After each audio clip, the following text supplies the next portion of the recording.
Kisah Abu Nawas jadi tukang ramal hebat, bikin kapok sang raja. Dikisahkan, Abu Nawas mendadak terkenal menjadi ahli ramal. Banyak orang yang datang kepadanya untuk diramal nasibnya. Bahkan orang-orang terkenal dari negeri seberang pun juga ikut ngantri di rumah Abu Nawas untuk diramal nasibnya oleh Abu Nawas. Mengetahui hal itu, Baginda Raja Harun Ar-Rasyid pun merasa khawatir. Jangan-jangan Abu Nawas bisa membahayakan kerajaannya. Maka tanpa pikir panjang, Abu Nawas pun ditangkap dan dijebloskan ke dalam penjara. Bahkan Abu Nawas hendak dihukum gantung oleh Baginda Raja Harun Ar-Rasyid yang menganggap Abu Nawas membahayakan kerajaan karena jadi peramal terkenal. Baginda Raja pun memvonis Abu Nawas dihukum mati. Akan tetapi, semua ini sudah diperhitungkan oleh Abu Nawas. Dirinya tidak merasa gentar sama sekali. Setelah hari yang ditentukan telah tiba, Abu Nawas pun digiring ke tempat tiang gantungan. Abu Nawas pun berjalan dengan wajah ceria dan penuh senyuman. Baginda Raja sendiri heran dengan tingkah laku Abu Nawas. "Hei Abu Nawas, di saat-saat terakhirmu, kenapa kamu malah terlihat bahagia?" tanya Baginda Raja dengan penasaran. "Wahai Paduka yang mulia, bagaimana saya tidak bahagia? Karena dimanapun saya berada, Baginda selalu setia menemaniku," sahut Abu Nawas. "Saya sangat beruntung mempunyai raja seperti Baginda," ujar Abu Nawas. "Apa maksudmu Abu Nawas?" tanya Baginda Raja tidak mengerti. "Paduka yang mulia, sudah tahu sendiri kan, kalau saya sudah terkenal sebagai peramal yang tidak pernah meleset," ucap Abu Nawas. "Dan menurut ramalan saya, 3 hari setelah kematian saya, maka Paduka akan menyusul saya di akhirat," ucap Abu Nawas dengan yakin. "Kita akan di sana bersama-sama Paduka yang mulia, dan saya bisa mengadukan perbuatan Paduka kepada para malaikat di sana," ucap Abu Nawas menakut-nakuti Baginda Raja. Spontan saja wajah Baginda Raja pun langsung menjadi pucat. Dia pun terlihat takut dan gemetaran. "Wahai prajurit, segera lepaskan Abu Nawas, bawa dia kembali ke dalam penjara," perintah Baginda Raja. Lalu akhirnya Abu Nawas pun tidak jadi dihukum mati. Bahkan di dalam penjara pun Abu Nawas kembali berkata kepada para prajurit, "Hai prajurit, sampaikan kepada Baginda Raja, kalau saya terus-terusan di sini, saya bisa sakit dan akhirnya saya mati. Itu artinya Baginda juga tidak lama lagi akan mati juga," ucap Abu Nawas. Prajurit tersebut segera menyampaikan pesan Abu Nawas kepada Baginda Raja. Untuk kedua kalinya, Baginda Raja pun dibuat takut oleh Abu Nawas.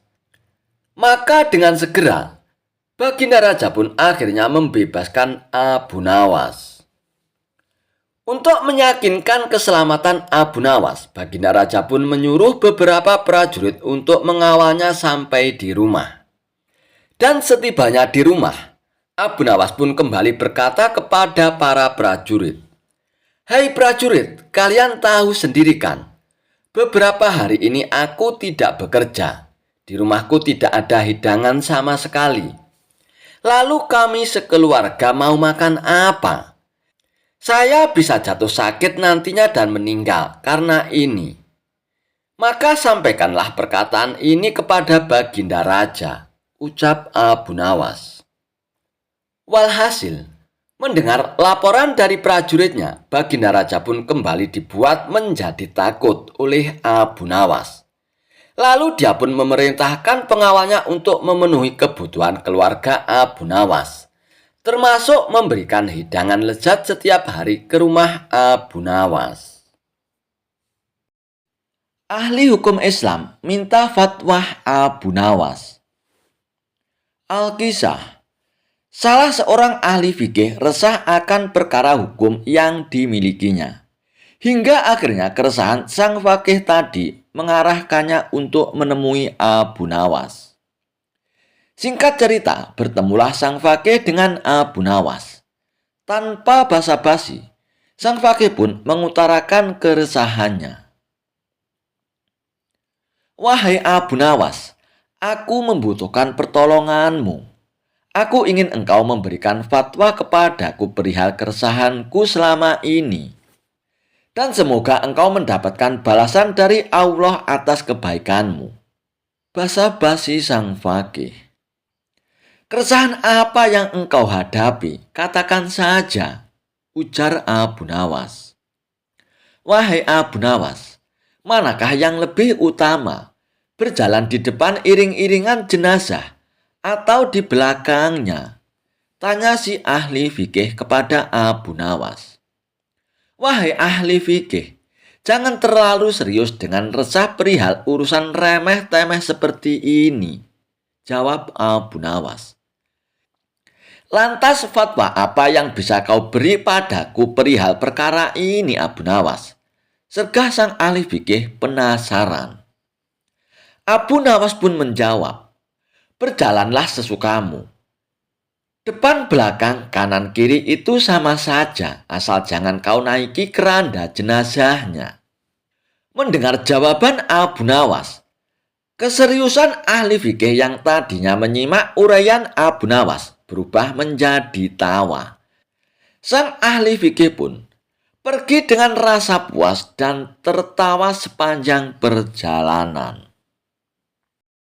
Cerita Abu Nawas sudah tersebar ke seluruh penjuru dunia, meski umumnya mengandung unsur humor yang mengundang tawa. Cerita-cerita dari sang pujangga tersebut tetap menyimpan makna mendalam yang dapat dipelajari umat muslim. Kisah Abu Nawas mengangkat masjid. Dikisahkan, pada masa pemerintahan Raja Harun ar-Rasyid, hiduplah seorang cerdik cendekiawan yang bernama Abu Nawas. Dia adalah seorang yang sangat cerdik, dan karena kecerdikannya, ia diangkat menjadi penasihat Raja Harun ar-Rasyid.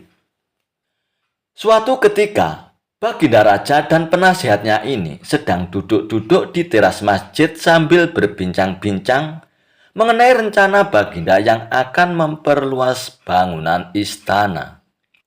Namun hal itu terkendala oleh letak masjid yang bakal terkena dampak perluasan istana tersebut. Kemudian Baginda Raja pun meminta saran kepada Abu Nawas sang penasihat.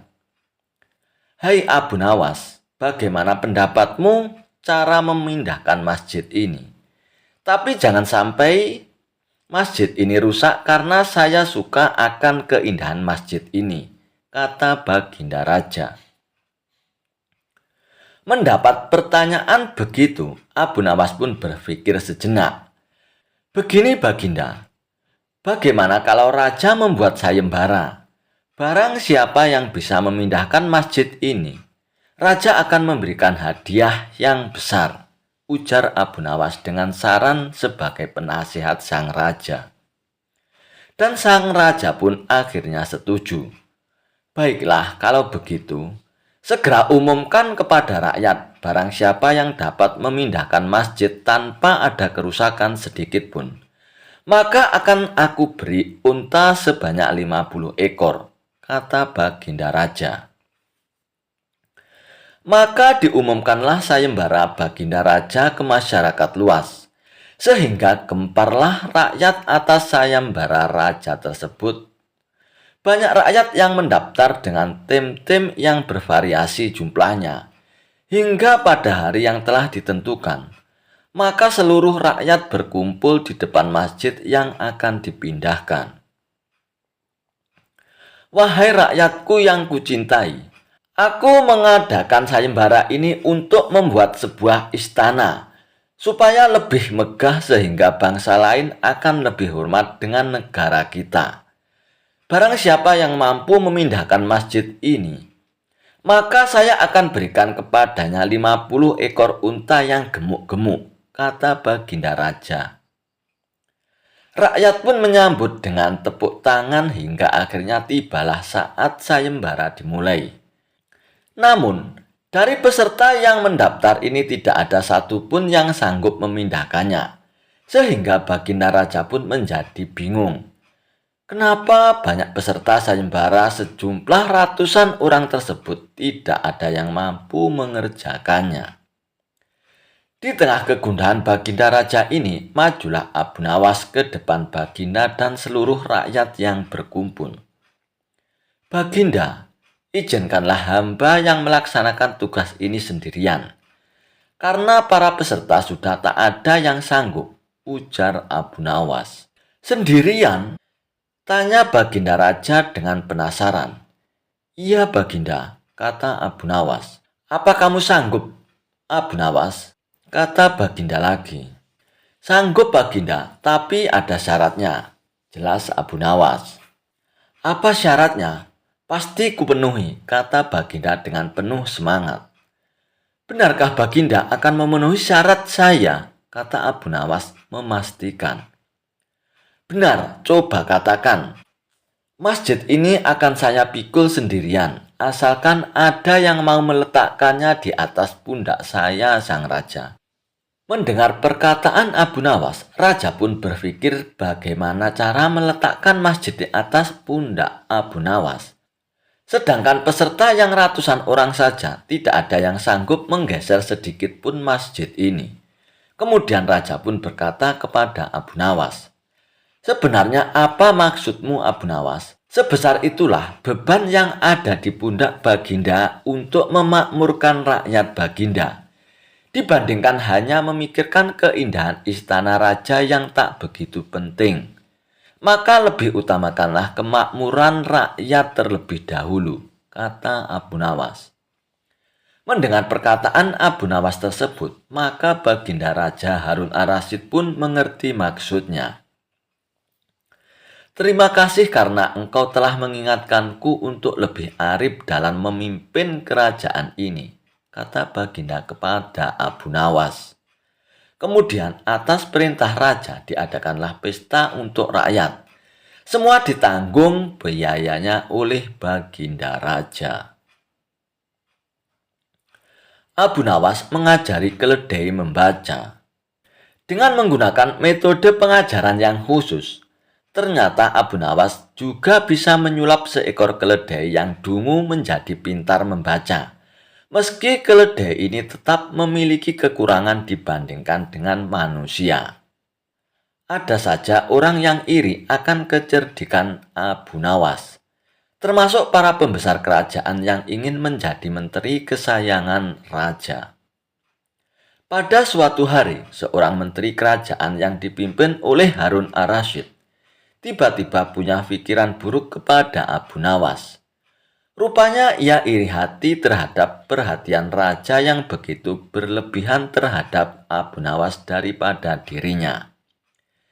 Tanpa ada sebab, menteri itu memberikan seekor keledai kepada Abu Nawas. Ajari keledai ini membaca dalam 2 minggu. Datanglah kembali kemari dan kita lihat hasilnya, kata menteri itu. Abu Nawas pun menerimanya dan kemudian pergi tanpa banyak kata. Namun dalam hati masih was-was juga atas niat menteri itu. Apakah ini salah satu tipu dayanya untuk menghancurkan nama baikku? Tanya Abu Nawas dalam hatinya. Abu Nawas pun berusaha tidak memperdulikannya. Dan dalam 2 minggu kemudian ia kembali ke istana tanpa banyak bicara. Menteri pun mengajak menghadap Baginda Raja Harun Ar-Rasyid. Baginda, akan aku tunjukkan siapa sebenarnya diriku ini, kata menteri itu dengan lantangnya. Hai menteri, ada apa denganmu ini? Bentak Raja Harun Ar-Rasyid. Tenang Baginda, Hari ini Baginda akan tahu kecerdasan akal saya. Sebenarnya mengungguli kecerdasan Abu Nawas, ucap menteri itu. Apalagi yang akan dibuat oleh menteri ini, kata Abu Nawas dalam hatinya. Baiklah, jika salah satu dari kalian menang, maka ia berhak mendapatkan sekantung dinar ini. Tetapi bagi yang kalah, ia akan dihukum 3 bulan di penjara. Titah sang raja. Tanpa bisa mengelak, Abu Nawas pun terpaksa menyanggupi permainan aneh itu. Tiba-tiba menteri itu menunjuk ke sebuah buku besar. Coba buktikanlah jika keledai itu bisa membaca. Bukankah engkau cerdas dalam segala hal, kata menteri itu kepada Abu Nawas. Abu Nawas pun lalu menggiring keledainya ke buku itu dan membuka sampulnya. Si keledai menatap buku itu dan tak lama kemudian mulai membolak-balik halamannya dengan lidahnya. Terus-menerus dibalik setiap halaman sampai ke halaman terakhir. Setelah selesai, keledai itu pun menatap Abu Nawas. Demikianlah keledaiku bisa membaca, kata Abu Nawas. Kini giliran si menteri itu menginterogasi. Bagaimana caramu mengajari si keledai ini untuk membaca, Abu Nawas? Tanya sang menteri kepada Abu Nawas. Sesampainya di rumahku, aku siapkan lembaran-lembaran besar mirip buku dan aku sisipkan biji-biji gandum di dalamnya. Keledai itu harus belajar membolak-balikkan halaman untuk bisa memakan biji-biji gandum itu. Sampai ia terlatih betul untuk membolak-balikkan halaman buku dengan benar, jelas Abu Nawas. Tapi bukankah ia tidak mengerti apa yang dia baca? Tukas si menteri. Memang demikianlah cara keledai membaca. Dia hanya membolak-balik halaman tanpa mengerti isinya. Kalau kita membuka-buka buku tanpa mengerti isinya, kita disebut setolol keledai bukan? Jawab Abu Nawas. Jawab Abu Nawas ini mendapatkan anggukan dari Baginda Raja. Baginda Raja mengerti sepintar-pintarnya hewan tidak akan sanggup menjadi sempurna seperti manusia. Hanya manusia bodoh saja yang tidak mampu menggunakan akalnya untuk berpikir. Akhirnya Abu Nawas mendapatkan hadiah sekantung dinar. Sedangkan menteri itu pun akhirnya masuk penjara. Kisah Abu Nawas menjadikan raja sebagai budak.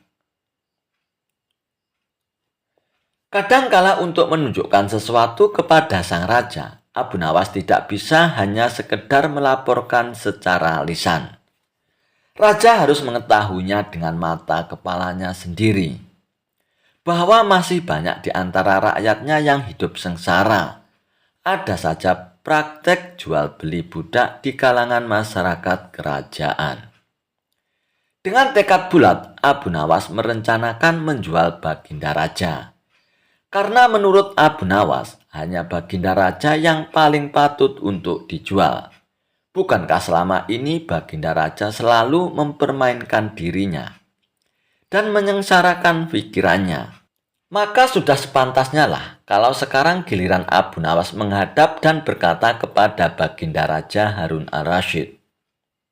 Maka Abu Nawas pun menghadap Baginda Raja Harun Ar-Rasyid dan berkata, ada sesuatu yang amat menarik yang akan hamba sampaikan hanya kepada Paduka yang mulia, kata Abu Nawas.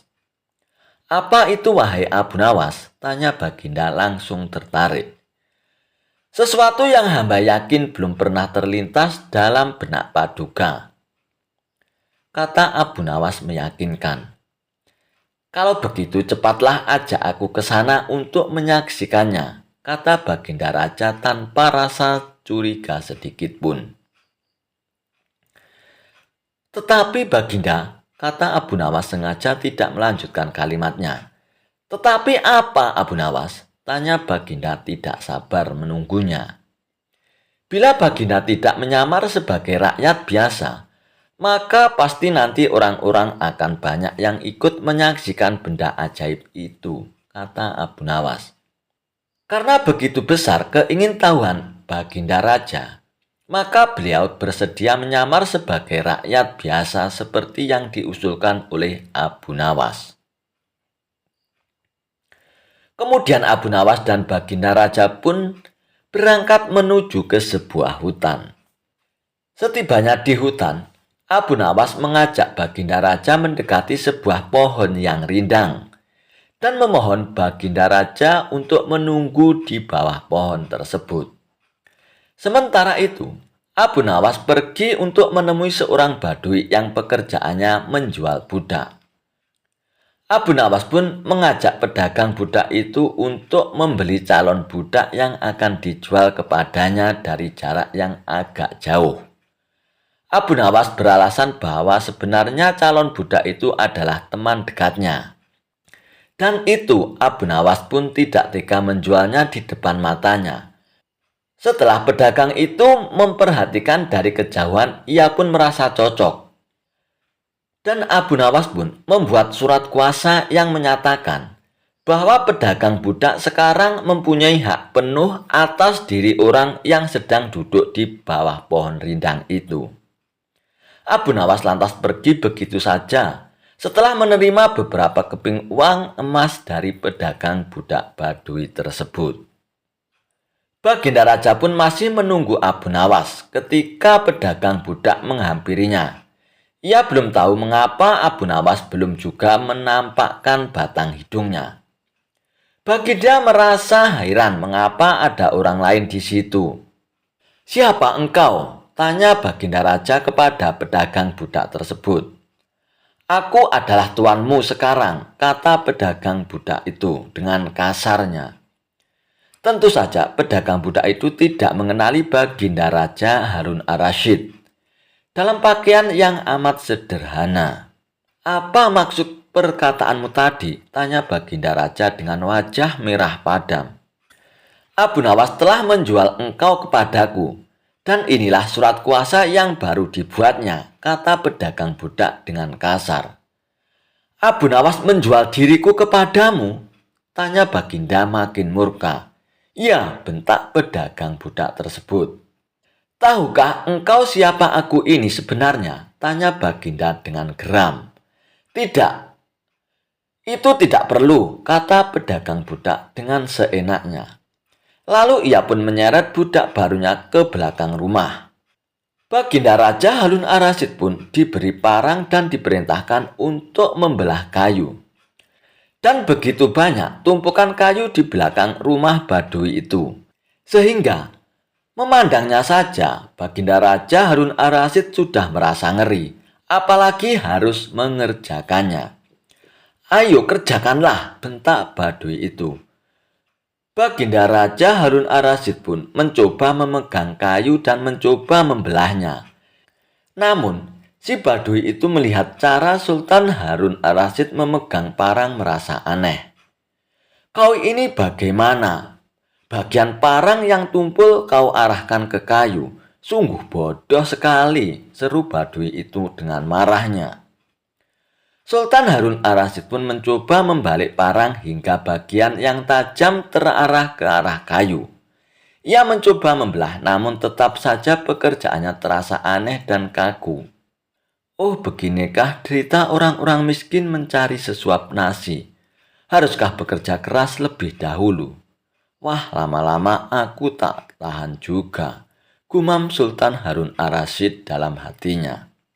"Kurang ajar, kau budakku harus patuh kepadaku," kata badui itu sembari memukul Baginda. Tentu saja raja yang tak pernah disentuh orang. Ia pun menjerit keras saat dipukul kayu. "Hei badui, aku ini adalah rajamu, Sultan Harun Ar-Rasyid," kata Baginda sambil menunjukkan tanda kerajaannya. Badui itu pun langsung menjatuhkan dirinya sembari menyembah Baginda Raja. Baginda Raja pun akhirnya mengampuni pedagang budak itu karena ia memang tidak tahu Tetapi kepada Abu Nawas, Baginda Raja amat murka dan gemas. Ingin rasanya beliau meremas-remas tubuh Abu Nawas seperti telur.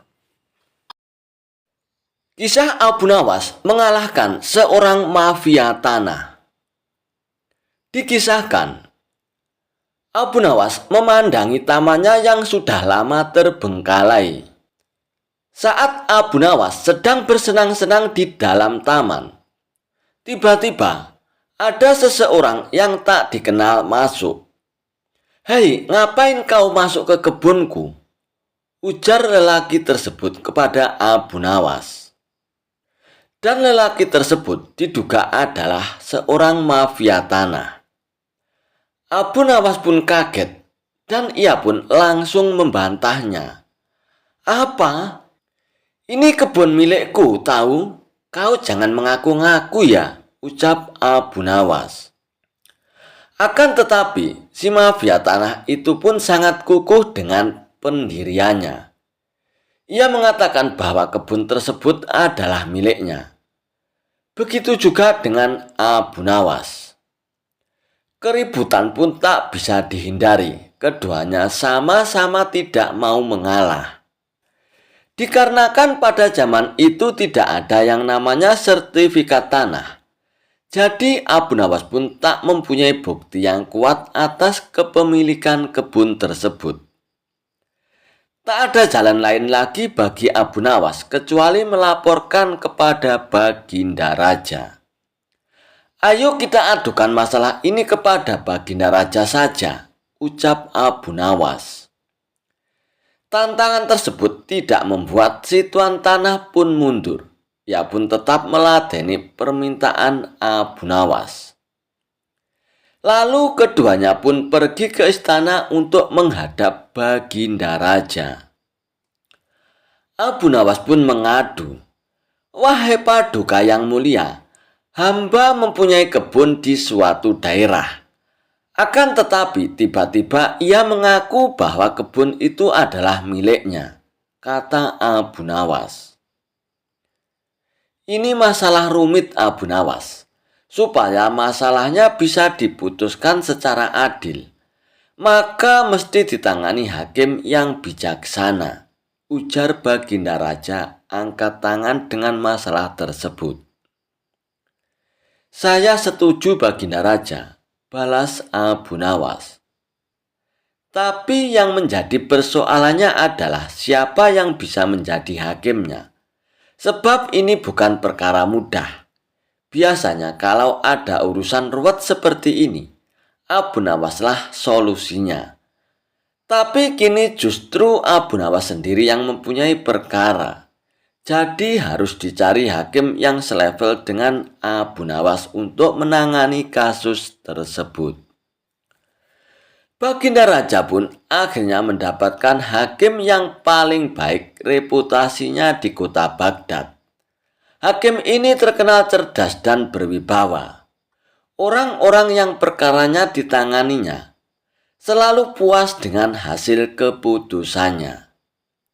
Baginda Raja pun sangat yakin kepada hakim ini pasti akan memutuskan perkara dengan seadil-adilnya. Maka pada hari yang sudah ditentukan, sidang pun dilakukan di salah satu ruangan istana. Dalam sidang itu, selain pihak yang bersengketa, hadir juga Baginda Raja yang rupanya ingin tahu siapa sesungguhnya yang mengaku-ngaku dan menjadi biang kerok masalah tersebut. Baginda Raja pun yakin kalau klaim Abu Nawas atas kebunnya tidak mengada-ada. Akan tetapi, sangat sulit bagi dirinya untuk begitu saja memenangkan Abu Nawas sebelum sidang dimulai. "Bila di antara kalian berdua ada yang terbukti bersalah dengan mengaku-ngaku kebun tersebut adalah miliknya, maka hukuman penjara siap menanti kalian," ancam Baginda Raja. "Oleh karena itu, sebelum sidang dimulai, aku kasih kesempatan sekali lagi. Kalau mau jujur sekarang, aku tidak akan menghukum kalian," ucap Baginda Raja memberikan ancaman. Akan tetapi, si mafia tanah pun tetap pada pendiriannya dan sidang pun langsung dimulai.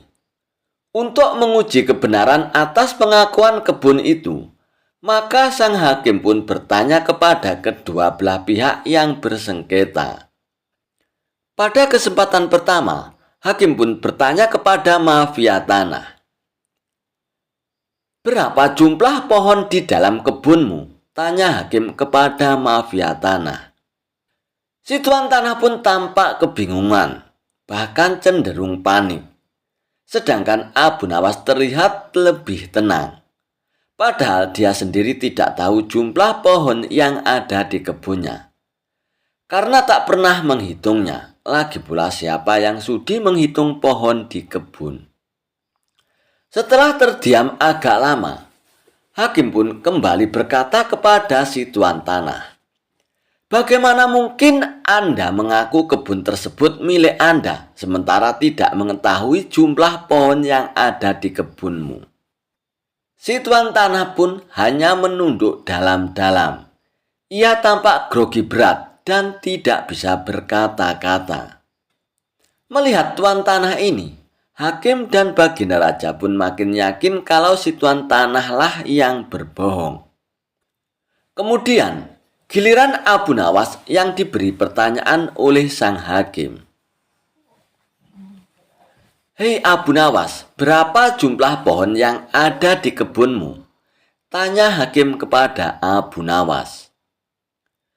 "Sebelum hamba menjawabnya, bolehkah hamba bertanya kepada tuan hakim?" ucap Abu Nawas. "Silakan Abu Nawas," jawab tuan hakim. "Berapa lama Anda menempati rumah Anda, tuan hakim?" tanya Abu Nawas. "Kira-kira sejak beberapa tahun yang lalu, Abu Nawas." "Memangnya kenapa, Abu Nawas?" tanya balik tuan hakim keheranan. "Tidak, hamba cuma mau bertanya berapa jumlah genteng yang ada di rumah Anda, tuan hakim," tanya Abu Nawas lagi. Hakim tersebut pun langsung gelagapan dengan pertanyaan Abu Nawas ini. Ia tidak bisa menjawabnya. Lalu sang hakim pun mengumumkan keputusan persidangan kali ini. "Kebenaran ada di pihak Abu Nawas, dan kau tuan tanah, karena kau telah berbohong, maka kau akan dihukum penjara," ujar tuan hakim lalu mengetuk palu dan persidangan pun selesai. Dan bisa ditebak bahwa wajah pucat tuan tanah itu saat dirinya diseret ke penjara. Hakim yang terkenal adil dan bijaksana ini mengakui terkadang kecerdasan dan kejeniusan bisa patah oleh argumen. "Saya belum pernah kalah, Abu Nawas, kecuali dengan kau," pangkas sang hakim mengakui kehebatan Abu Nawas. Kisah Abu Nawas bakar tenda demi mengalahkan raja. Suatu ketika, Baginda Raja Harun ar-Rasyid menantang Abu Nawas dalam suatu perlombaan. Ajang lomba itu adalah tenda siapa yang paling ramai dan paling banyak dikunjungi oleh pengunjung, maka dialah yang menang. Mengapa menantang Abu Nawas untuk perlombaan tersebut? Bisa jadi, Baginda Raja Harun ar-Rasyid sangat senang dengan kecerdikan Abu Nawas dalam menyelesaikan tantangan. Singkat cerita, tantangan itu pun disetujui oleh Abu Nawas. Tepat di alun-alun kerajaan dan waktu pun sudah ditentukan. Aturannya adalah tenda siapa yang paling ramai dikunjungi orang, mulai pukul 12 siang hingga pukul 24 malam. Bukan hal yang sangat sulit bagi Baginda Raja untuk membuat tendanya ramai dikunjungi orang-orang. Sejak dimulainya perlombaan, tenda Baginda Raja sudah ramai dikunjungi para warga. Bagaimana tidak? Selain tenda Baginda Raja besar, di dalam tenda juga disediakan hiburan serta aneka makanan dan minuman. Siapapun yang datang ke tenda tersebut sudah pasti terhibur dan konsumsinya tercukupi. Berbeda dengan tenda milik Abu Nawas. Selain tendanya kecil tidak sebesar milik Baginda Raja, di tempat itu juga tidak ada hiburan apalagi makanan. Namun Abu Nawas terlihat tenang sembari duduk-duduk di dalam tenda tersebut. Menurutnya, waktu perlombaan masih panjang. Sejumlah warga yang datang ke tenda Baginda Raja sudah mengira bahwa Abu Nawas akan kalah dalam perlombaan tersebut.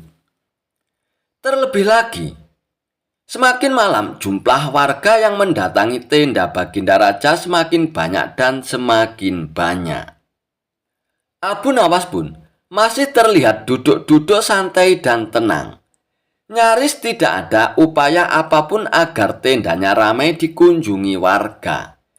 Hingga sekitar pukul 23 atau jam 11 malam, Abu Nawas pun baru beraksi. Tenda milik Abu Nawas tiba-tiba terbakar.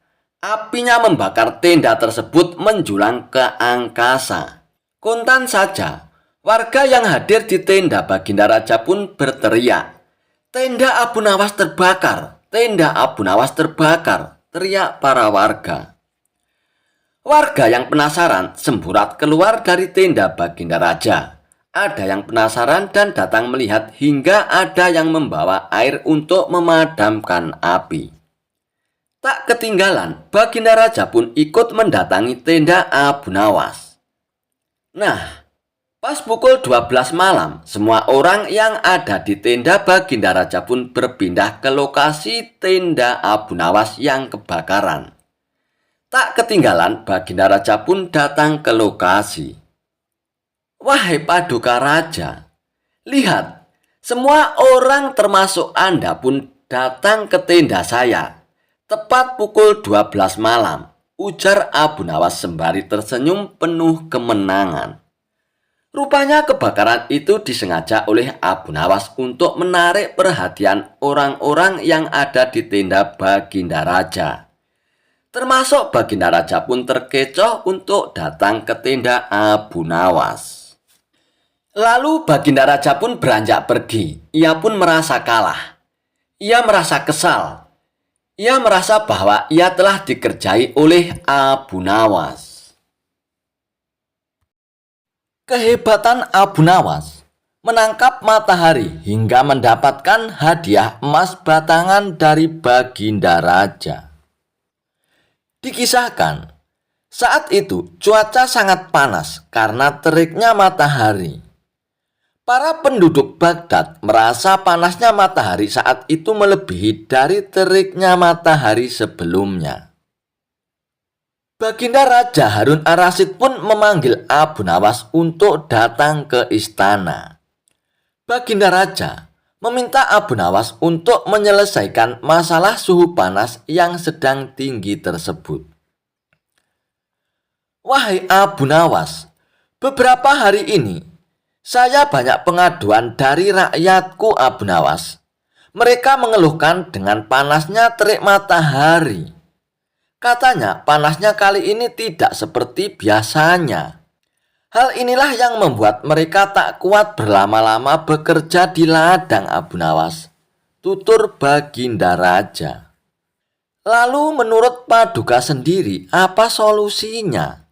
tanya Abu Nawas. "Aku ada ide Abu Nawas. Bagaimana kalau matahari ditangkap saja? Dan orang yang pantas mengerjakan itu adalah kamu Abu Nawas," ujar Baginda Raja. Mendengar perintah Baginda Raja, Abu Nawas pun tertunduk lemas. "Apa tidak ada cara lain, Paduka? Misalnya mereka diliburkan dulu di ladang," kata Abu Nawas mengusulkan. "Tidak bisa Abu Nawas. Kalau mereka berlibur berladang, mereka mau makan apa?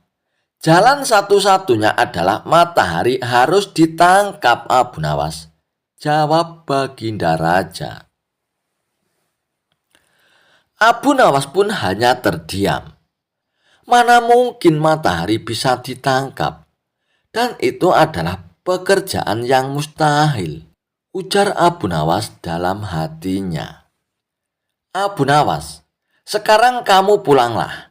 Dan besok kamu harus kembali ke sini untuk menangkap matahari. Kalau kamu tidak bisa melakukannya, kamu akan menerima hukuman.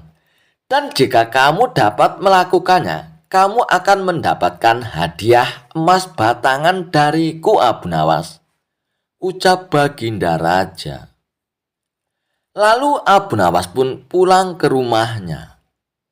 Setibanya di rumah, Abu Nawas pun terus memikirkan cara agar dirinya dapat lepas dari hukuman Baginda Raja. Ia pun terus berpikir hingga tengah malam. Lebih baik aku sholat isya dulu. Kalau tidak aku nanti malah ketiduran, pikir Abu Nawas. Abu Nawas pun lalu menuju kolam untuk mengambil air wudhu. Saat ia hendak mengambil air wudhu, bayangan dirinya ada di dalam air tersebut.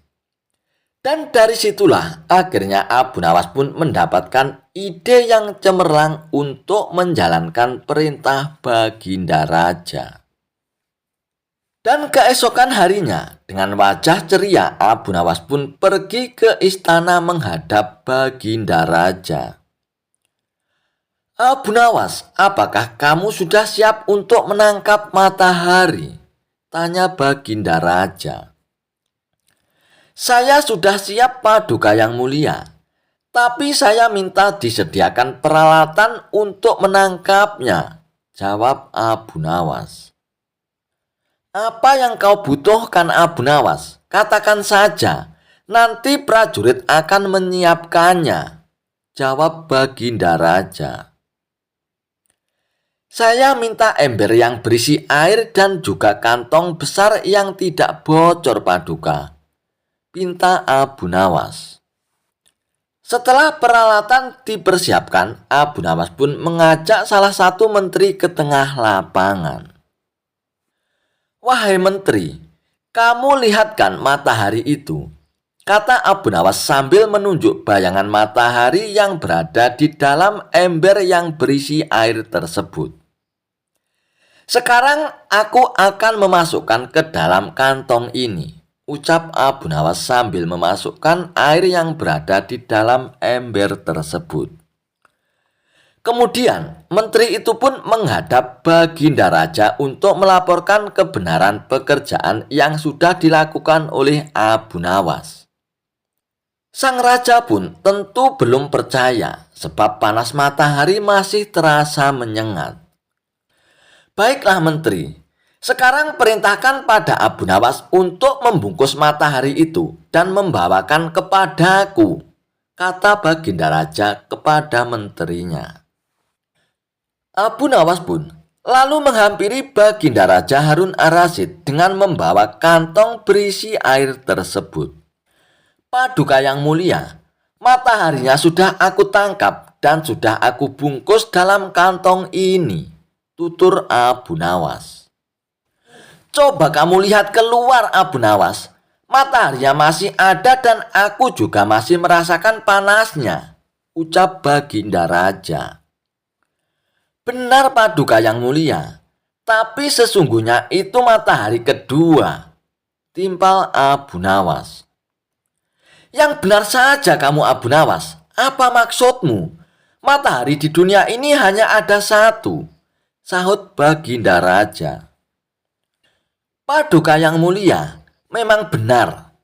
Jadi ketika matahari berhasil saya tangkap, dunia menjadi gelap gulita. Lalu Allah langsung menggantikannya dengan matahari yang baru, ujar Abu Nawas.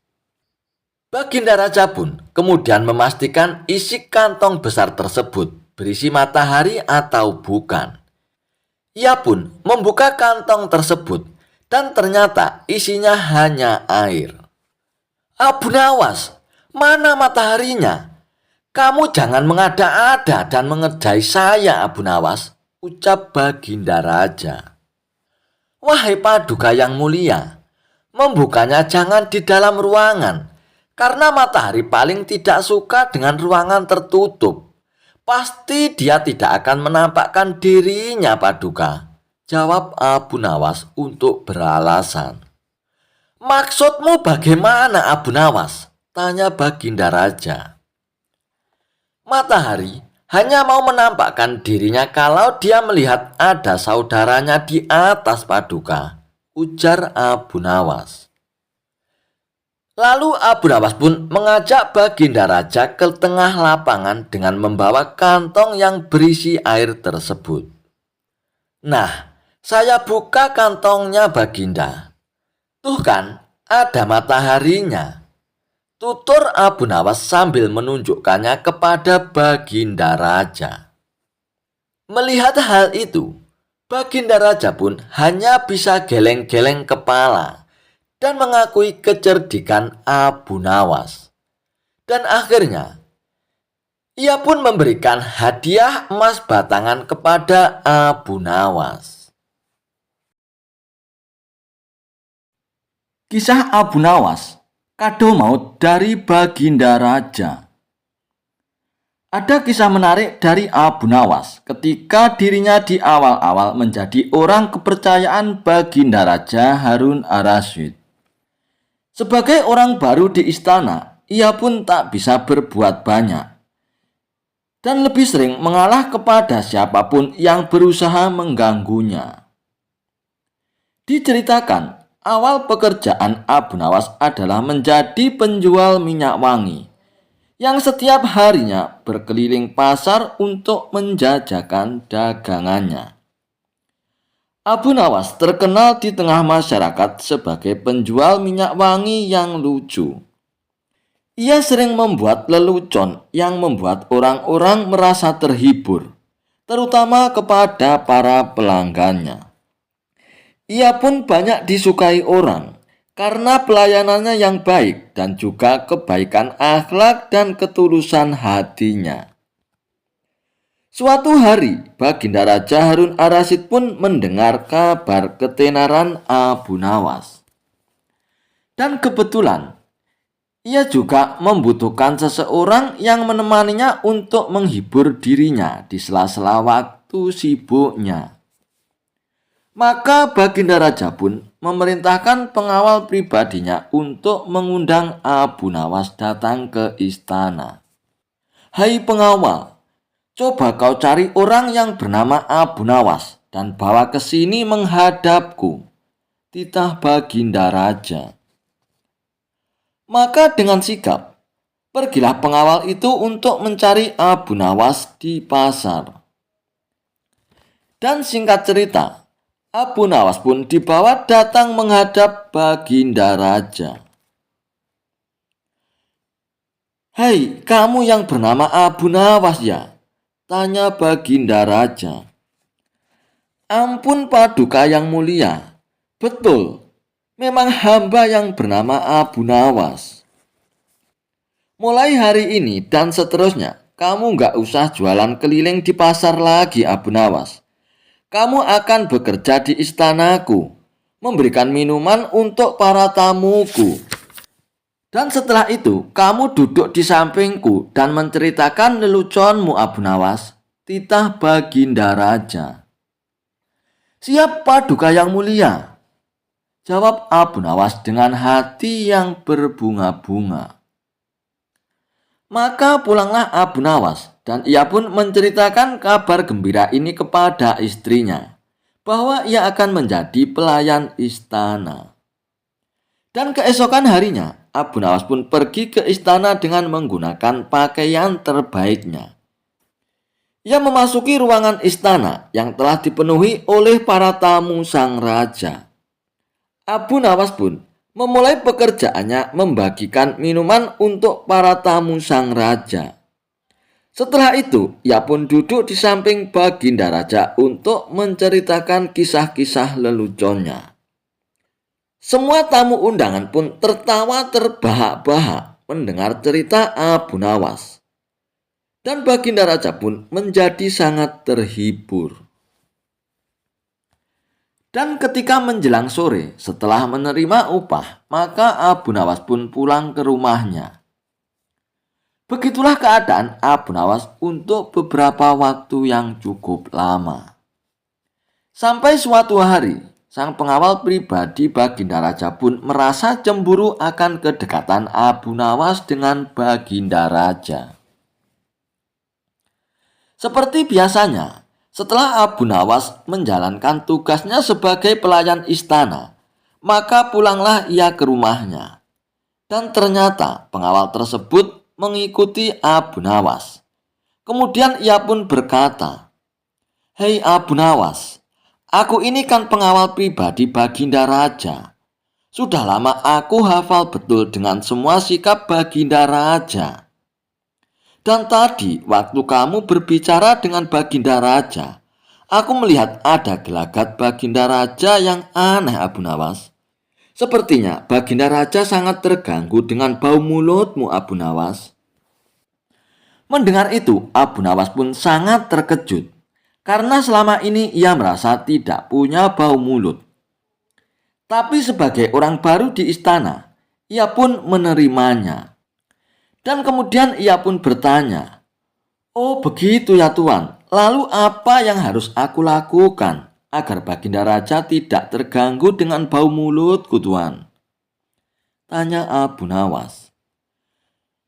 Pengawal itu pun kemudian menjawabnya, "Begini saja Abu Nawas, saat kamu berbicara di depan Baginda Raja, sebaiknya kamu tutupi mulutmu dengan tangan."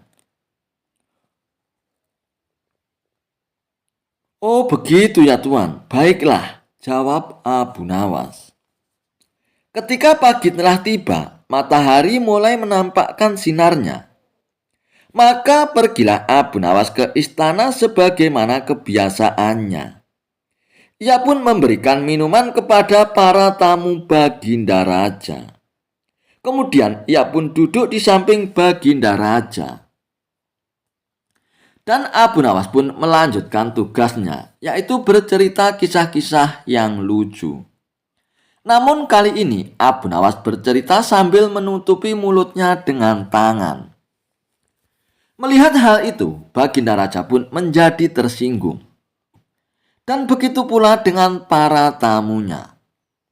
Setelah Abu Nawas pulang, maka Baginda Raja pun berkata kepada pengawal pribadinya, "Hai pengawal, sikap Abu Nawas hari ini membuat aku tersinggung.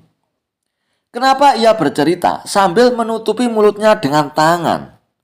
Dan ia lakukan ini di depan para tamuku."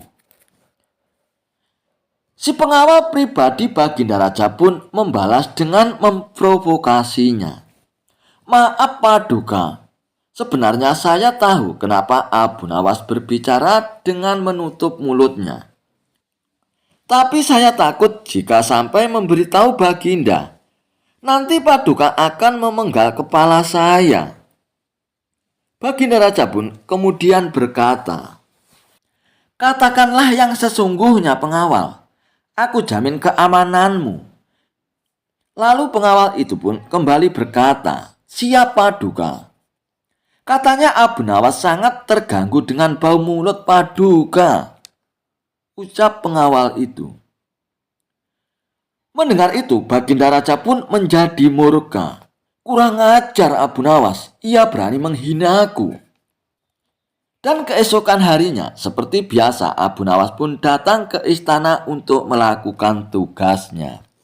"Hai Abu Nawas, hari ini kamu gak usah bercerita. Ada tugas lain untukmu sekarang juga. Berikan kado hadiah ini ke rumah Tuan Ali Abu Nawas," titah Baginda Raja. "Siap Paduka yang mulia," jawab Abu Nawas. Ia pun lalu meninggalkan istana untuk mengantarkan kado hadiah tersebut. Dan ternyata pengawal pribadi Baginda Raja yang merasa dengki kepada Abu Nawas diam-diam mengikutinya. "Hai Abu Nawas, tunggu dulu," teriak pengawal itu sambil berlari mengejar Abu Nawas. "Kamu dapat tugas apa dari Baginda Raja Abu Nawas?" tanya si pengawal itu. Ini Tuan, saya disuruh mengantarkan kado hadiah ini ke rumah Tuan Ali Tuan, balas Abu Nawas. Aneh, padahal kemarin Baginda Raja murka dengan Abu Nawas. Kok sekarang Abu Nawas malah diberi kepercayaan untuk memberikan kado hadiah untuk Tuan Ali? Pikir pengawal tersebut dalam hatinya. Sini Abu Nawas, biar aku yang mengantarkannya. Untuk tugas seperti ini, aku kan lebih berhak daripada kamu Abu Nawas, kata si pengawal sambil merebut paksa kado hadiah tersebut. Abu Nawas pun berusaha untuk mencegahnya. Tapi apalah daya, ia tak bisa melawan seniornya. Kemudian dengan langkah mantap penuh percaya diri, pengawal itu pun pergi ke rumah Tuan Ali untuk memberikan kado hadiah tersebut. Setelah sampai di rumah Tuan Ali, kado hadiah tersebut pun langsung diberikan kepada Tuan Ali. Lalu Tuan Ali pun membukanya dan melihat isi di dalam kado tersebut. Dan ternyata di dalam kado tersebut ada sebuah surat yang bertuliskan, siapa saja yang mengantarkan kado ini, penggal kepalanya. Dan ternyata Tuan Ali ini adalah seorang algojo kerajaan.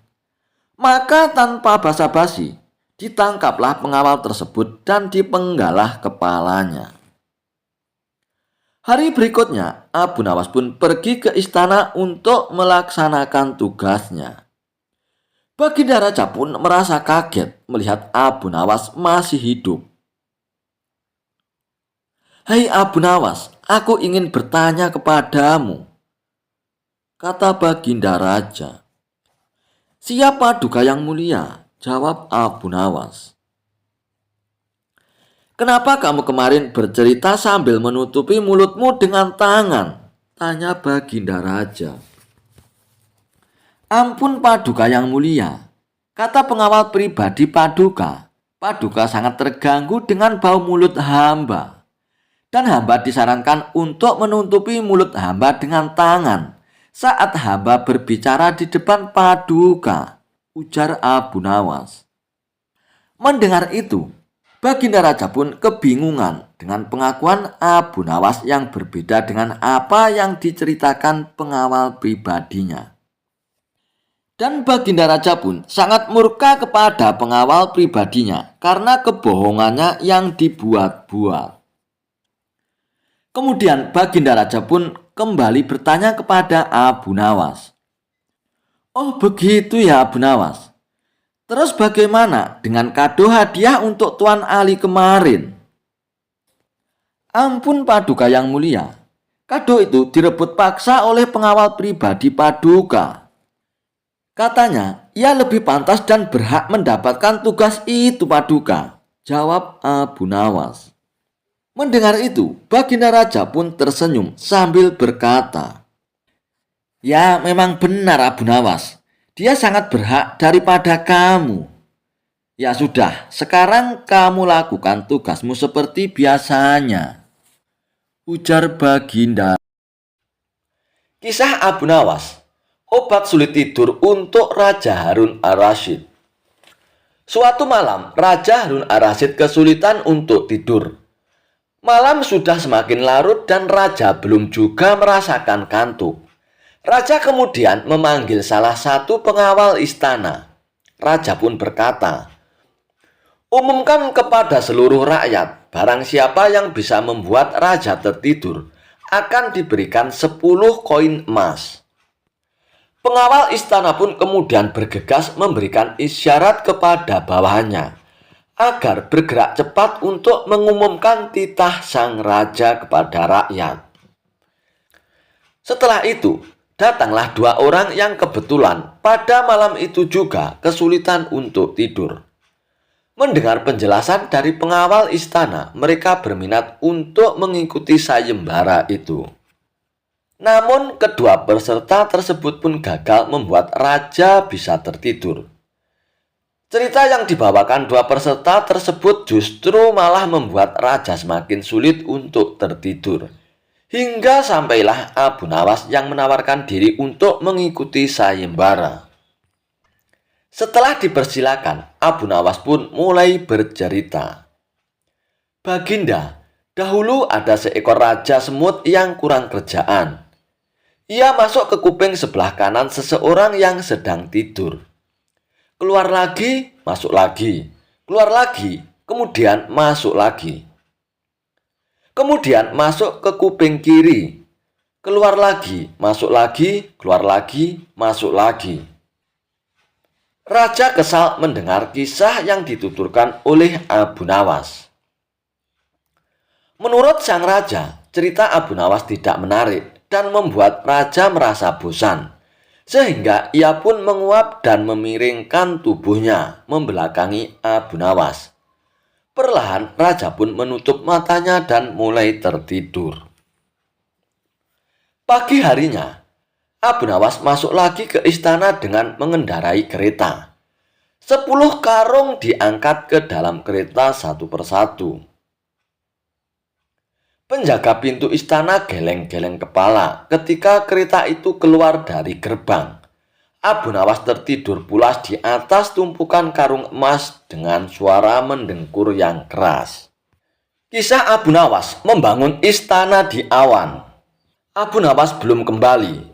Kata istrinya, ia bersama seorang pendeta dan seorang ahli yoga sedang melakukan pengembaraan suci. Padahal saat itu, Baginda amat membutuhkan bantuan Abu Nawas.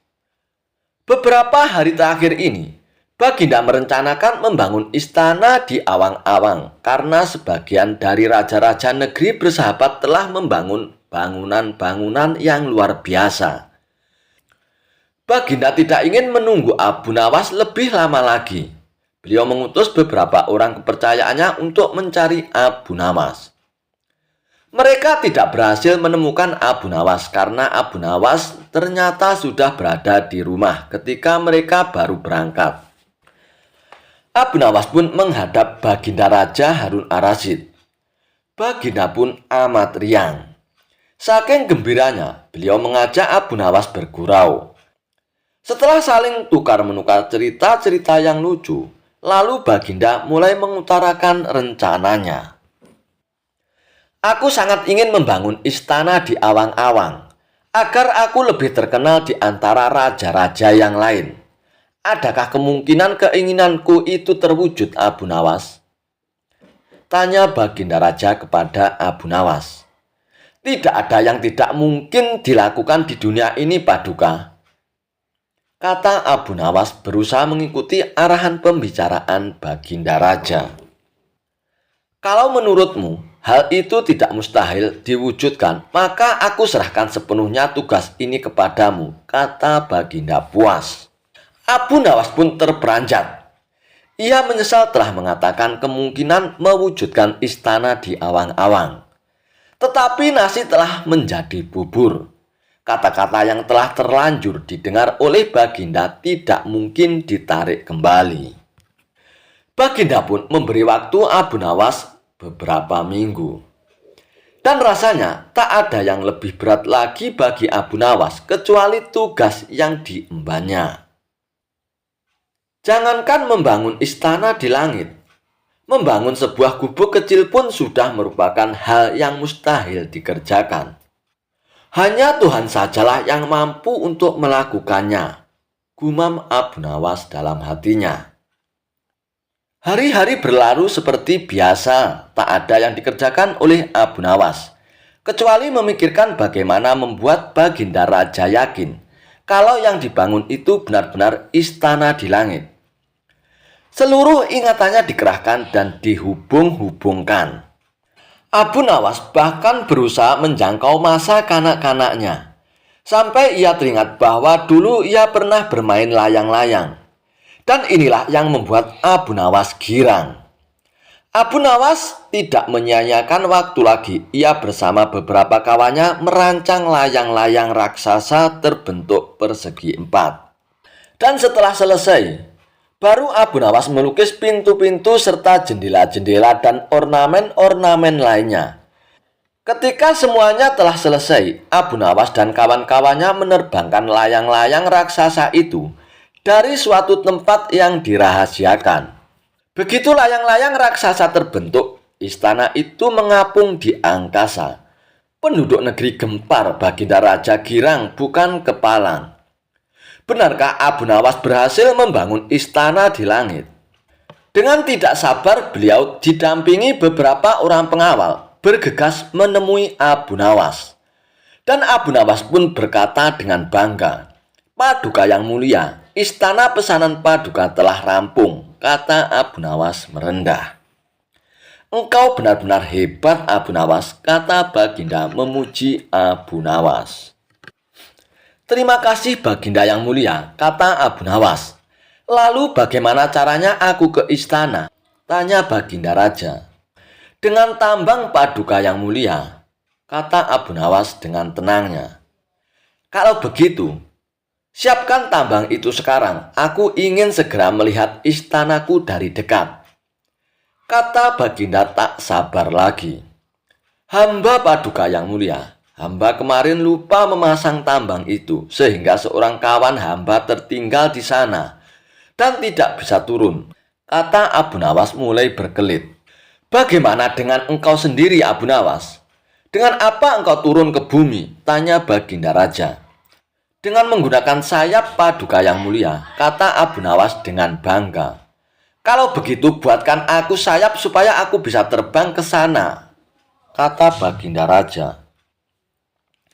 "Paduka yang mulia, sayap itu hanya bisa diciptakan dalam mimpi," kata Abu Nawas menjelaskan. "Engkau berani mengatakan aku gila sepertimu?" tanya Baginda dan sambil melotot. "Ya Baginda, kurang lebih seperti itu," jawab Abu Nawas tangkas. "Apa maksudmu, Abu Nawas?" tanya Baginda lagi. Baginda tahu bahwa membangun istana di awang-awang adalah pekerjaan yang mustahil untuk dilaksanakan. Tetapi Baginda tetap menyuruh hamba mengerjakannya. Sedangkan hamba juga tahu bahwa pekerjaan itu mustahil untuk dikerjakan. Tetapi hamba tetap menyanggupinya. Titah Baginda yang tidak masuk akal itu, kata Abu Nawas berusaha menjelaskan kepada Baginda Raja. Tanpa menoleh, Baginda Raja pun kembali ke istana diiringi para pengawalnya.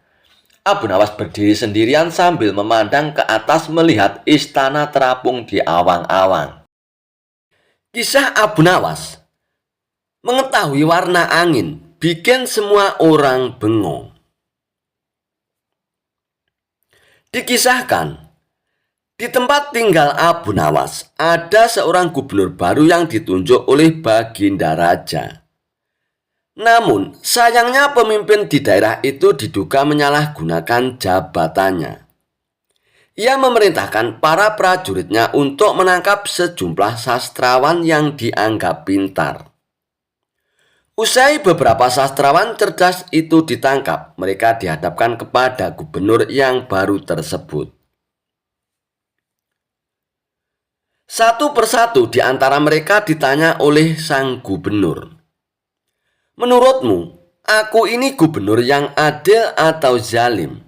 tanya sang gubernur kepada para sastrawan. Sastrawan pertama pun menjawab, "Anda adalah seorang gubernur yang zalim."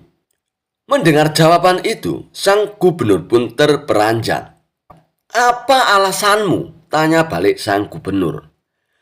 "Karena Anda telah menangkap kami tanpa sebab dan alasan," jawab sastrawan pertama. "Prajurit, masukkan dia ke penjara. Besok dia akan dihukum mati," ucap sang gubernur.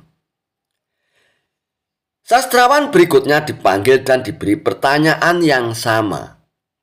"Menurutmu, aku ini gubernur yang adil atau zalim?" tanya sang gubernur. "Tuanku adalah gubernur yang adil," jawab sastrawan kedua. "Apa alasanmu?" tanya sang gubernur. "Karena tuanku sangat memperhatikan rakyat," jawab sastrawan tersebut. "Kau pembohong, sastrawan. Prajurit, masukkan dia ke penjara. Besok dia akan dihukum mati," ujar sang gubernur. Begitulah seterusnya apabila jawaban adil ataupun zalim. Sang gubernur tetap memberikan hukuman mati. Kemudian beberapa sastrawan yang belum ditangkap mendatangi rumah Abu Nawas. "Tolonglah kami, Abu Nawas. Beberapa kawan kami dijatuhi hukuman mati, Abu Nawas," kata para sastrawan itu kepada Abu Nawas dengan penuh khawatir. Abu Nawas terkejut mendengarnya, karena gubernur melakukan hal seperti itu. "Bagaimana ceritanya itu?" tanya Abu Nawas dengan heran. "Kami sendiri tidak tahu, Abu Nawas.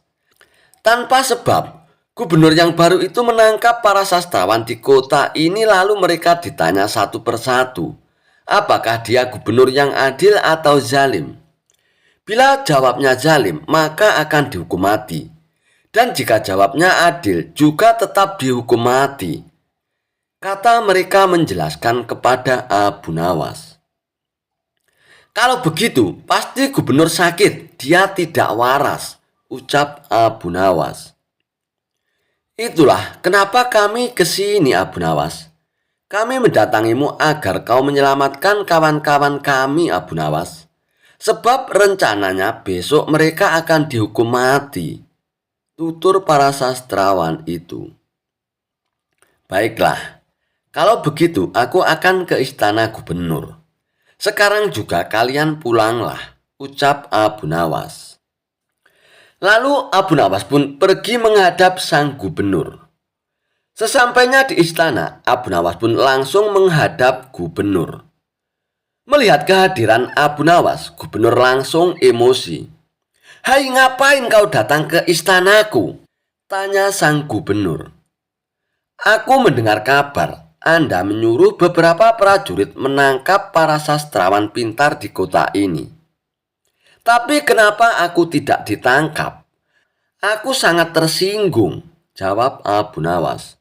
"Oh, jadi kau menganggap dirimu bagian dari mereka ya?" tanya sang gubernur. "Tentu saja, masyarakat di kota ini tahu siapa aku. Aku adalah sastrawan terpandai di kota ini," balas Abu Nawas. "Baiklah, Algojo tangkap Abu Nawas dan penggal lehernya," pinta sang gubernur. "Oh, tunggu dulu. Sebelum leherku dipenggal, perintahkan Algojomu agar jangan sampai merusak rambutku. Sebab aku baru saja keluar dari tukang cukur," timpal Abu Nawas. Mendengar jawaban Abu Nawas, gubernur pun langsung tertawa. "Itulah jiwa kesatria yang aku kagumi darimu, Abu Nawas. Aku mengampunimu," kata sang gubernur. "Bolehkah aku minta satu permintaan?" tanya Abu Nawas. "Apa permintaanmu, Abu Nawas? Katakan saja," jawab sang gubernur. "Aku juga minta pengampunan untuk kawan-kawanku itu," pinta Abu Nawas. Sejenak gubernur terdiam, lalu berkata kepada Abu Nawas, "Aku akan mengabulkan permintaanmu, Abu Nawas, tapi ada syaratnya. Kau harus bisa menjawab 3 pertanyaanku." "Baiklah gubernur, aku siap menjawabnya," sahut Abu Nawas. "Menurutmu, aku gubernur yang adil atau zalim?" tanya sang gubernur. "Tuan bukan gubernur yang adil, bukan pula gubernur yang zalim. Orang-orang yang zalim itu adalah kita, sedangkan Tuan adalah pedang keadilan yang membalas kezaliman," jawab Abu Nawas. "Luar biasa, jawabanmu sungguh menakjubkan, Abu Nawas," ujar sang gubernur. "Sekarang pertanyaan kedua. Mana yang lebih bermanfaat, matahari atau bulan?" tanya sang gubernur. "Matahari terbit di siang hari bersamaan dengan terangnya dunia. Maka menurutku matahari kurang bermanfaat. Sementara bulan terbit di waktu malam hari yang menerangi dunia dan menjadikannya seperti siang.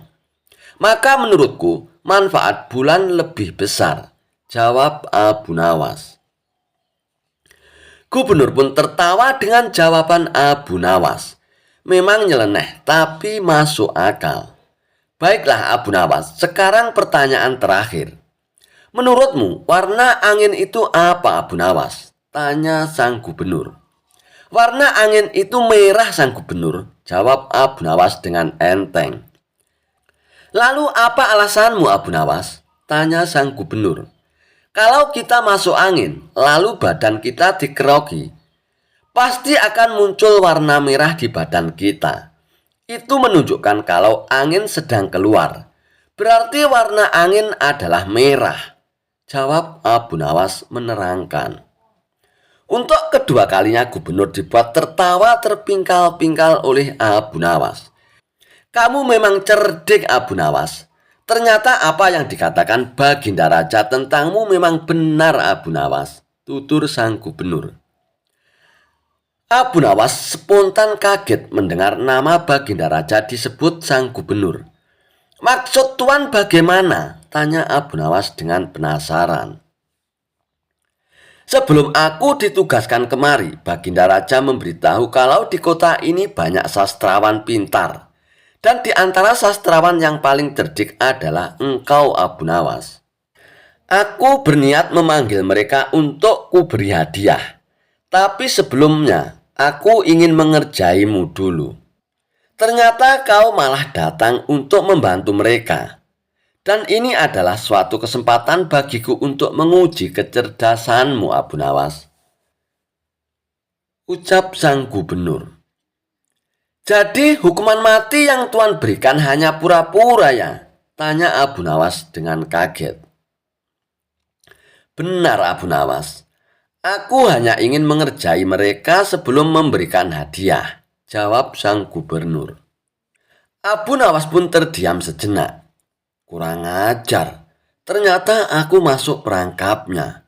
Tunggu saja pembalasanku nanti, ucap Abu Nawas dalam hatinya. Ide gila Abu Nawas ternyata ampuh untuk mengelabui para perampok. Dikisahkan, saat itu Abu Nawas sedang bersiap-siap untuk melakukan sholat Isya di sebuah masjid, di mana saat itu kumandang azan Isya sudah terdengar nyaring dari masjid. Semua orang pun berkumpul mengisi saf-saf di ruangan masjid.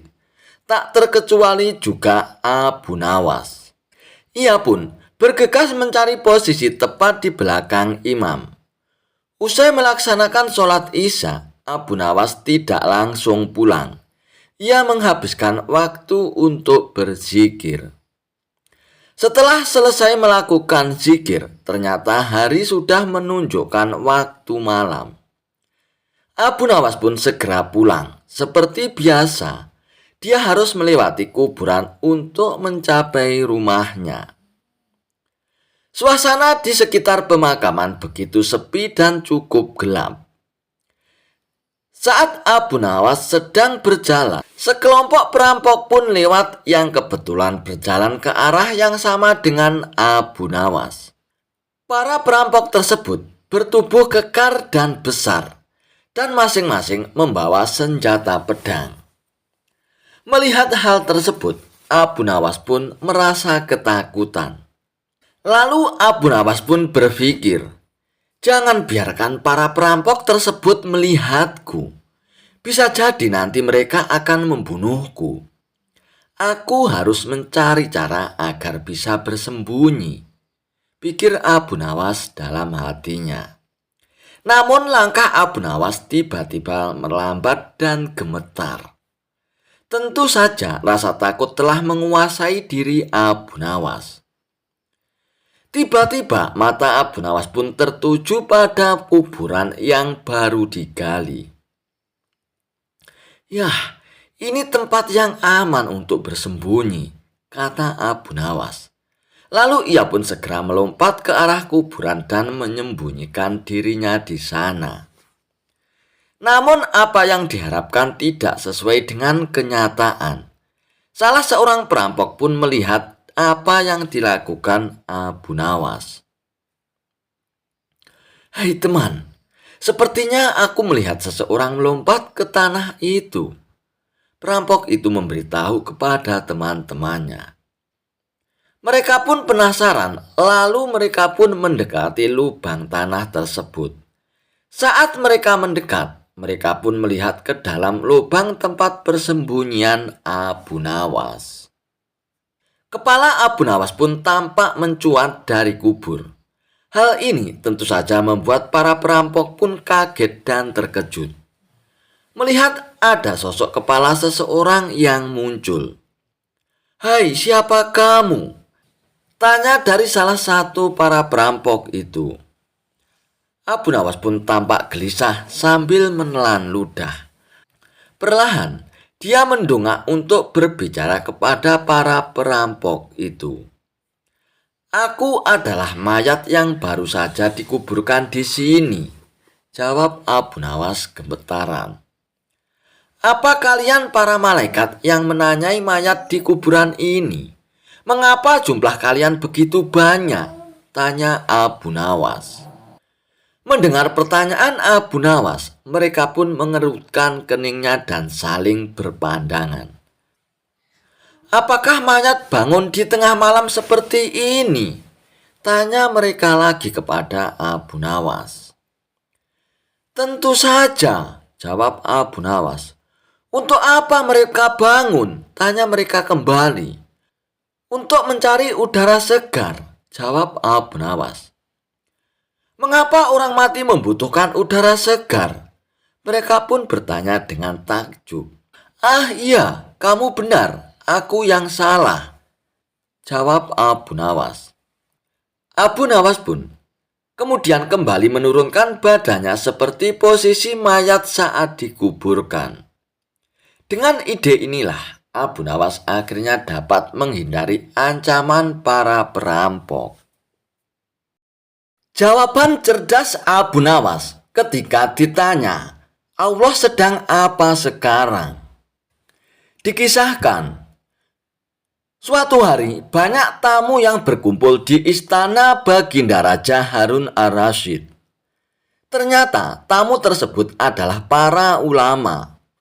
Mereka bercengkrama dan membicarakan masalah agama hingga urusan negara. Di sela-sela waktu santainya, para ulama tersebut menerima pertanyaan dari Baginda Raja. "Adakah di antara kalian yang tahu kira-kira Allah sedang apa sekarang?" tanya Baginda Raja kepada para ulama. Baginda Raja selalu memberikan pertanyaan-pertanyaan unik dan tak lazim. Tidak mengherankan, memang begitulah karakter dari Baginda Raja. "Apakah Paduka tidak mempercayai keberadaan Allah?" tanya balik salah satu dari para ulama tersebut. "Saya sangat percaya adanya Allah. Dan saya percaya Allah maha segala-galanya, menguasai segala alam semesta dan alam akhirat. Dan yang saya tanyakan, kira-kira Allah sedang apa sekarang?" tanya Baginda Raja lagi. Para ulama pun saling memandang satu sama lain. Mereka tidak tahu harus menjawab apa. Tidak selayaknya Baginda Raja bertanya seperti itu. "Jangan samakan zat Allah dan manusia," kata mereka. "Sudah saya katakan, saya tidak menyamakan zat Allah dengan apapun, apalagi dengan manusia. Saya hanya penasaran kira-kira Allah sedang apa sekarang. Kalau tidak tahu, bilang saja tidak tahu," balas Baginda Raja. Sejenak, suasana pun menjadi hening. Baginda Raja pun teringat dengan sosok Abu Nawas. "Apakah mungkin Abu Nawas bisa menjawab pertanyaanku ini?"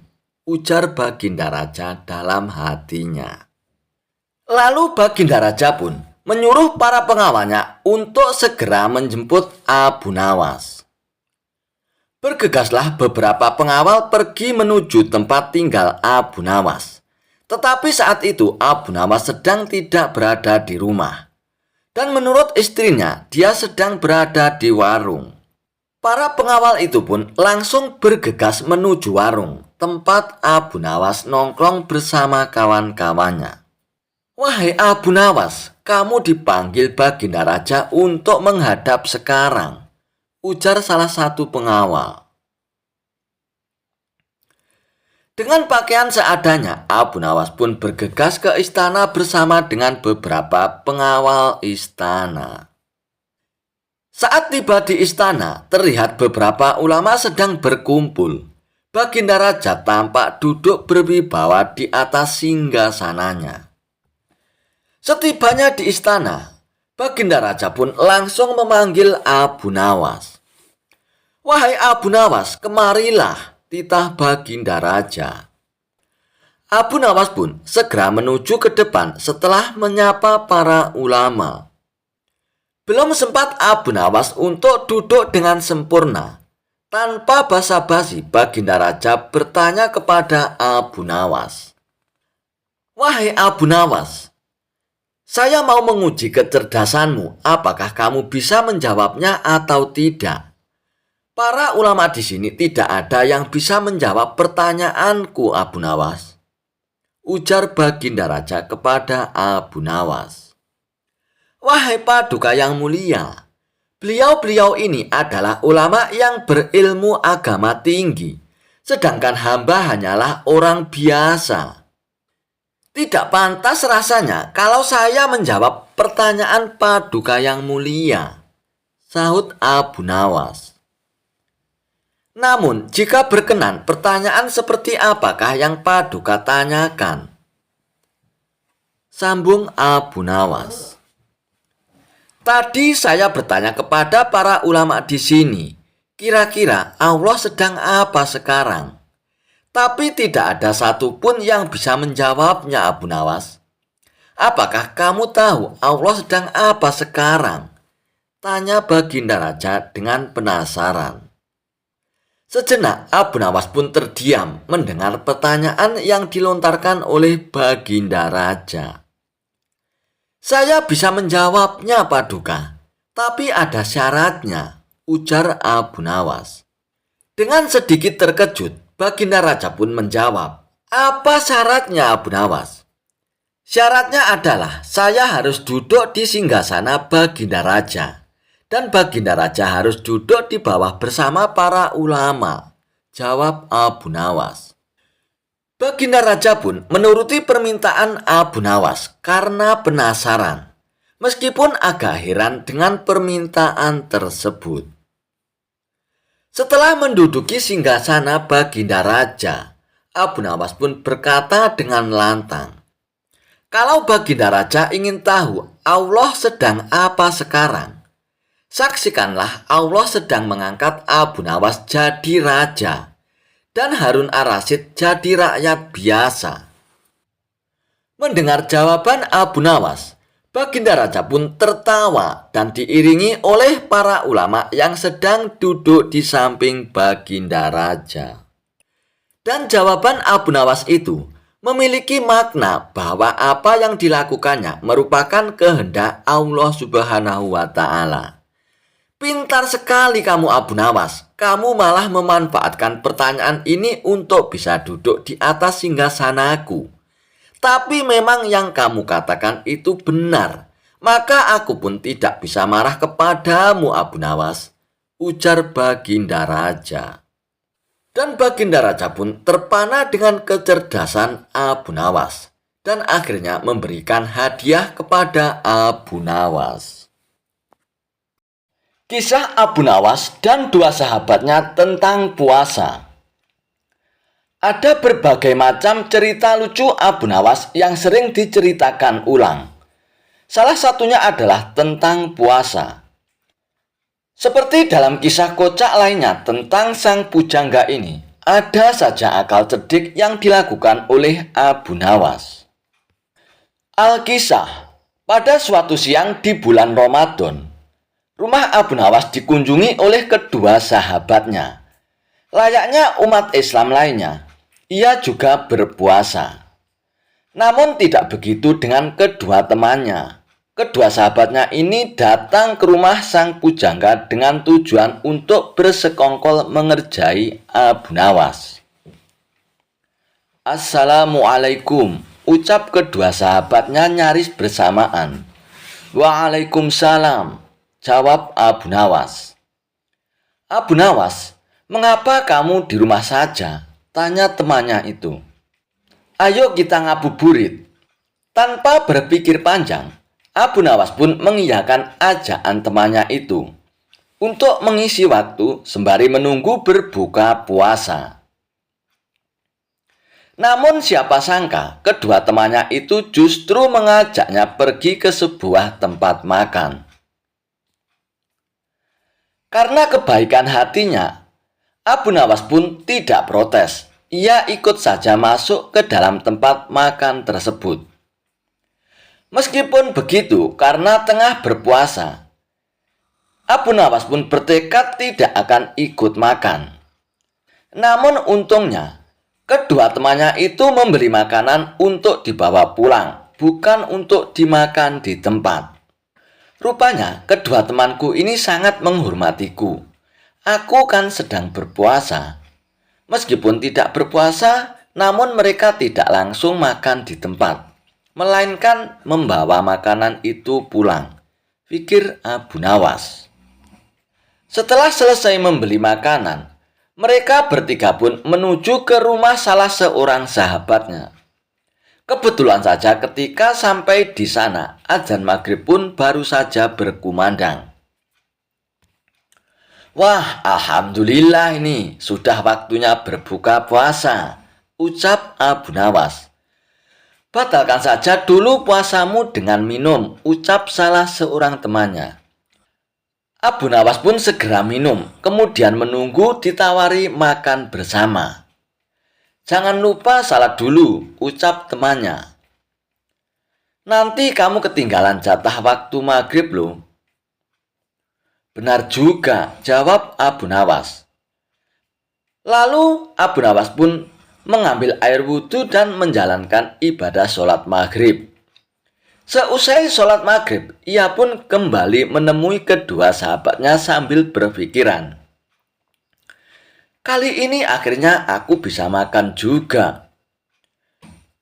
"Mengapa kamu tidak mengaji Al-Quran?" tanya temannya lagi. "Mumpung perutmu masih kosong, lebih baik kamu mengaji dahulu.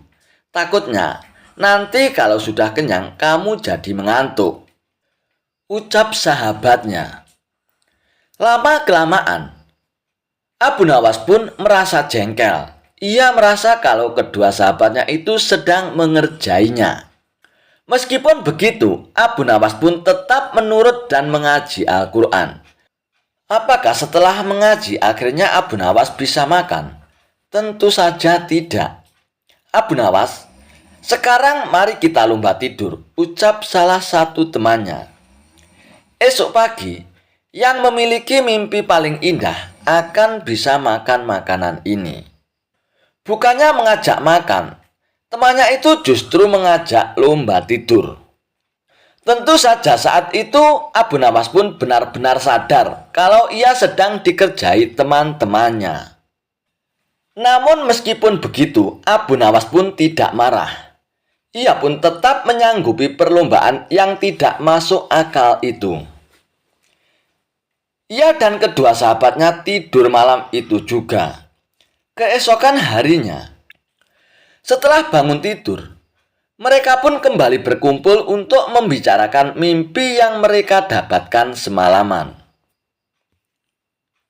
Salah satu dari teman Abu Nawas mulai bercerita, "Semalam aku mimpi sangat indah sekali. Di dalam mimpiku itu, aku memiliki rumah mewah, mobil mewah, uang yang banyak, dan pesawat pribadi. Hidupku pokoknya sangat sempurna." Teman yang lain menganggukkan kepalanya beberapa kali ketika mendengar cerita itu. "Mimpimu memang indah, sahabatku," ucapnya kemudian. "Tapi itu egois sekali.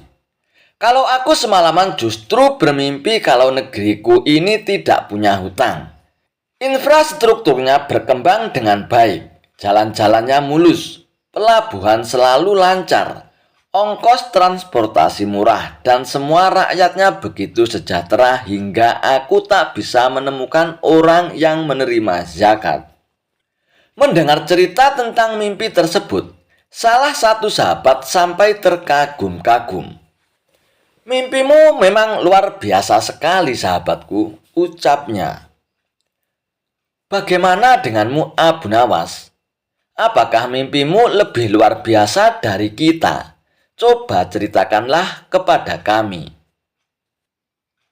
Abu Nawas pun terdiam, dan akhirnya ia pun mulai bercerita. "Sayangnya, mimpiku hanya biasa saja," ucap Abu Nawas. "Semalam aku bermimpi dengan Nabi Daud alaihissalam. Kalian tentu tahu kan kalau Nabi Daud itu gemar berpuasa. Beliau seringkali berpuasa sehari, kemudian berbuka sehari setiap waktu." Kedua sahabat itu pun mengangguk-anggukkan kepalanya. "Kemudian, semalam dalam mimpiku Nabi Daud bertanya kepadaku, 'Apakah engkau berpuasa, wahai Abu Nawas?'